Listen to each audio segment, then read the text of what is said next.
আসসালামু আলাইকুম। আমাদের পেশেন্ট আমজাদ হোসেন, উনি প্রথম আমাদের কাছে এসেছেন সেপ্টেম্বর মাসের ২৬ তারিখে।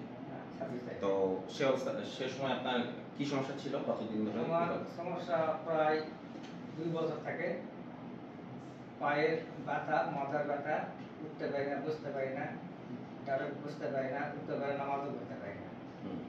আপাতত একটু ফায়দায় তারপরে ডাক্তার বলতেছি। তো এই অবস্থায় যখন আমরা দেখি ২ বছর ধরে ওনার ব্যথা এবং সেটা ওষুধ খেয়েও খুব একটা ওইভাবে ইমপ্রুভমেন্ট নাই।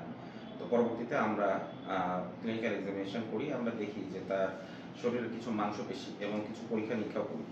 তো সেখানে আমরা যেটা দেখতে পাই তার মেরুদণ্ডের মাংসগুলো ২ পাশে প্যারাস্পাইনাল যে মাসলগুলো আছে এগুলো সিভিয়ার স্পাজম হয়ে আছে এবং এটার সাথে তার ফ্যাসেট জয়েন্টগুলোতে প্রবলেম। তো ফ্যাসেট জয়েন্ট প্রবলেমই আমাদের আসলে যে কোমরে ব্যথা আছে তার one of the most common cause আর কি।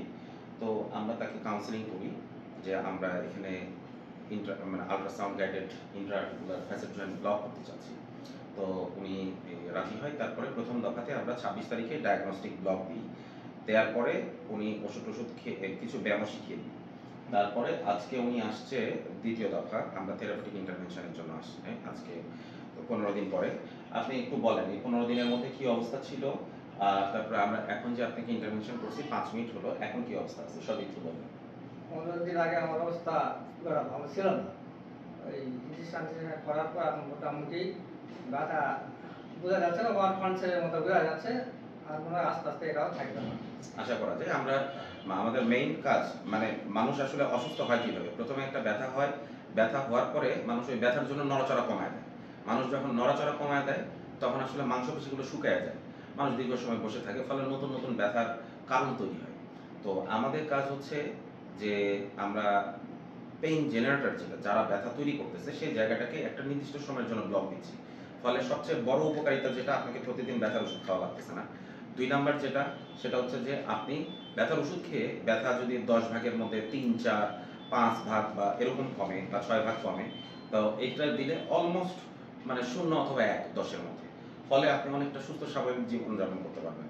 দাঁড়ায় নামাজ পড়বেন, হাঁটবেন এবং নিচে বসে পায়খানা করবেন এবং যে ৩টা জিনিস বললাম এগুলো একটা সুস্থ স্বাভাবিক মানুষ করে বলেই সুস্থ থাকে। এবং একজন যাদের ব্যথা তৈরি হয় তারা এই জিনিসগুলো করে না, করতে পারে না।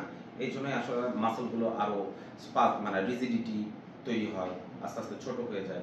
এই জন্য আস্তে আস্তে হাড্ডি ক্ষয়ে যাওয়া, রোগ আরো বাড়তে থাকে।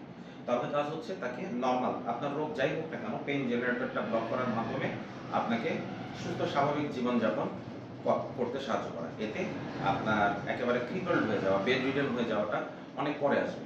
আপনি ব্যথার ওষুধও দীর্ঘ সময় খাচ্ছেন না, ফলে ব্যথার ওষুধের সাইড ইফেক্টও নাই। গ্যাসের ওষুধ বলে আমরা যেটা চালাই আসলে পিপিআই, এটা তো আসলে গ্যাসের ওষুধ না, কিন্তু এটারও সাইড ইফেক্ট আছে। আপনার শরীরে অনেকগুলো দীর্ঘমেয়াদী খাইলে আপনার রক্ত শূন্যতা মানে অনেকগুলো ভিটামিনের অভাব তৈরি হয়। তো এটাও খাচ্ছেন না, পায়খানা ইয়ে হচ্ছে।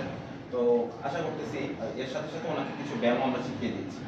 তো ওনার শরীরের এই মাংসপেশিগুলো এখনো অন্যান্য জায়গাগুলোতে স্পাজম মাসল রিল্যাক্সেশন সহ কিছু ওষুধও রেখেছি এবং এর পাশাপাশি আমরা অনেকগুলো এক্সারসাইজ শিখিয়ে দিয়েছি। এই মাংসগুলো যদি বড় হয় তাহলে এই জিনিসগুলো অনেকখানি মানে হাইপারট্রফি হবে। ব্যায়াম করলে যেরকম করে বাড়ে এখানে নর্মাল রোগীরাও মানে আমাদের ব্যথা রোগীগুলো যখন নর্মাল হাঁটা চলা করবে আগের মতো অনেকখানি সুস্থ স্বাভাবিক জীবনে ফিরে আসবে।